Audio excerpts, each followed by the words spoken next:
આજ નિર્લિપ્ત રાય સરકારે એને નિમણૂક કરી, એસઆઈટીની તપાસ કરવા ગયા, દીકરીની આબરૂ પાછી આવી ગઈ, વાસ્તવિકતા કોઈને ખબર પડી? નિર્લિપ્ત રાય રાજકોટની અંદર જશે, માફિયાગીરી, ગુંડાગીરી, બુટલેગર, ડ્રગ્સ નેટવર્ક, આ બધાનો કચ્ચડ ઘાણ મળી જશે એવી જનતાની અપેક્ષાઓની ઉપર પાણી ફેરવવાનું કામ ખુદ ભાજપાની સરકાર કરશે.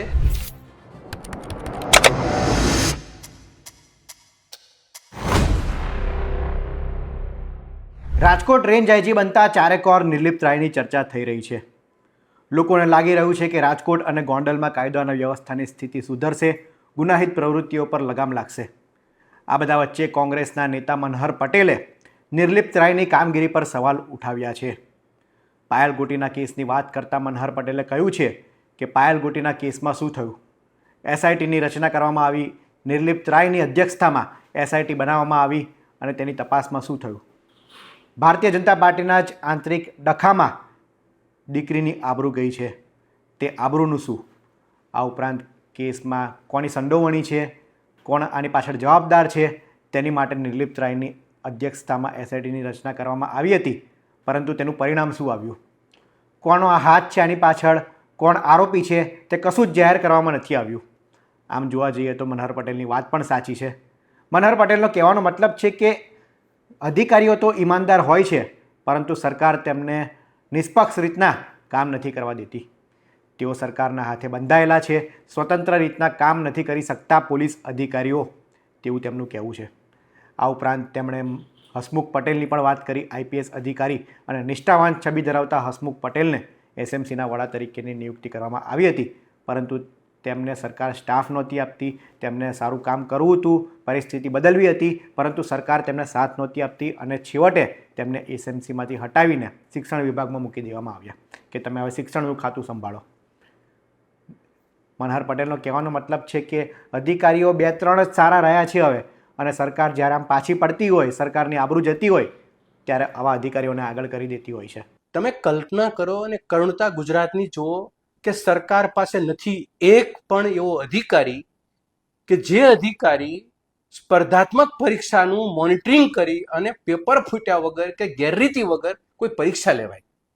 અને એક પણ પોલીસ અધિકારી એવો નથી કે જે નશાબંધી ખાતાને જડબેસલાક કરી અને ડ્રગ્સ માફિયાઓને જેલ હવાલે કરે અને ગામડાઓમાં અને શહેરમાં જે દારૂ ને ડ્રગ્સની જે નેટવર્ક છે એને તોડી પાડે. કે સરકારમાં અમરેલી વિભાગમાં જિલ્લાની અંદર પાયલ ગોટી નામનો કિસ્સો સૌને યાદ છે. એનો વરઘોડો કાઢ્યો. ભાજપાની આંતરિક લડાઈનો એ દીકરી ભોગ બની. એસઆઈટીની આજ નિર્લિપ્ત રાય સરકારે એને નિમણૂક કરી, એસઆઈટીની તપાસ કરવા ગયા, દીકરીની આબરૂ પાછી આવી ગઈ, વાસ્તવિકતા કોઈને ખબર પડી? કે આ ઘટના ઘટીતી, કોને અંજામ આપ્યો હતો, કોણ એના ગુનેગારો છે, કોનું કાવતરું છે, કોઈ નહીં ખબર હોય. કારણ કે સ્ટાફ જે છે, જે પોલીસ વિભાગ છે, એને ખોખલો કરીને કયાગ્રો કરી નાખ્યો છે. એ સ્વતંત્ર છે જ નહીં. આજના ગુજરાતના ગૃહમંત્રી છે, એ નાયબ મુખ્યમંત્રી પણ છે, ખૂબ શક્તિશાળી માણસ છે. એ શક્તિશાળી માણસના નિગરાનીમાં આ તંત્ર ચાલે છે અને તંત્રને ખોખલું કરે એનો નિશ્ચય છે.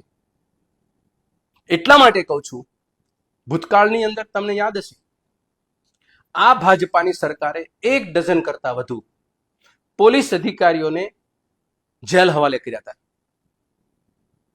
કઈક કારણ છે, વગર કારણે તો જેલમાં ના મોકલ્યા. અને એ કારણ એની વફાદારીનું ઇનામ છે કે પછી એને કયાગ્રા નથી થયા એનું ઇનામ છે, એ પણ ચર્ચાનો વિષય બને એમ છે. એ પણ કોઈને ખબર નથી કે જેલમાં ગયા હતા શું કામ, એને મોકલ્યા હતા શું કામ. સરકારનું ન માન્યાને કારણે જેલમાં ગયા હતા કે કોઈ ગુનો કર્યો તો જેલમાં ગયા હતા, પાછા બહાર કાઢ્યા એમને ને એમને. એ જ સરકારે બહાર કાઢ્યા. તો પાછા કાઢ્યા ત્યારે સરકારને સવાલ પૂછ્યા હતા કે પેલા ગુનેગારો હતા, એને ગુનો કર્યો તો જેલમાં ગયા તો બહાર કેમ નીકળ્યા? બહાર નીકળ્યા, નિર્દોષ થયા. નિર્દોષ તો બન્યા, પણ એને પ્રમોશન મળે, એની નોકરી ચાલુ રહી અને પેન્શન પાત્ર બની અને આરામથી એ લોકો બહાર નીકળી ગયા. કેટલા આંખમાં ધૂળ નાખવાનું આ ભાજપાની સરકાર 6.5 કરોડની જનતાને કરી રહી છે. એટલા માટે કહું છું, એસઆઈટી નિમવી, સત્યશોધક પરિસ્થિતિનું નિર્માણ કરવું, વફાદાર અધિકારીઓ એક બે રાખ્યા છે એને આગળ કરવા, એના નામે ગારલીપણ કરી નાખવું, અને દૂધને દૂધ પાણીનું પાણી થાય એ પહેલા એનું એવું ગારલીપણ કરી નાખવું કે જનતા છે એ પ્રશ્નાર્થમાં ઊભી રહે અને અમે અમારું કામ કરી લઈએ.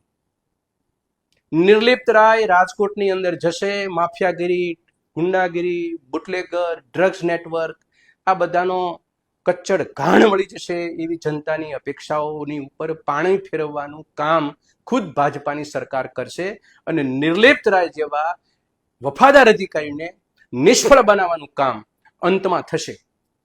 કારણ કે કોઈ અધિકારી નથી પ્રમાણિક રહ્યા અને નથી રહેવા દીધા, કારણ કે તમામ અધિકારીઓ પ્રમાણિક હતા અને છે, પણ એની ઓફિસ ઉપર અને ફરજ ઉપર બેસે એને કયાગરા જોઈએ છે. સરકારને જી હજૂરી કરે તેવા જ અધિકારી ગમતા હોય છે.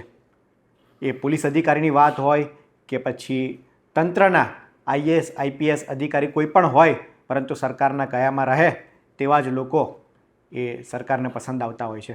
સરકાર કોઈની પણ હોય, તમામ જગ્યાએ આ સ્થિતિ છે. નિષ્ઠાવાન અને પ્રામાણિક અધિકારી 100% છે સમાજમાં, પરંતુ તેમને છૂટો દોર આપવામાં નથી આવતો.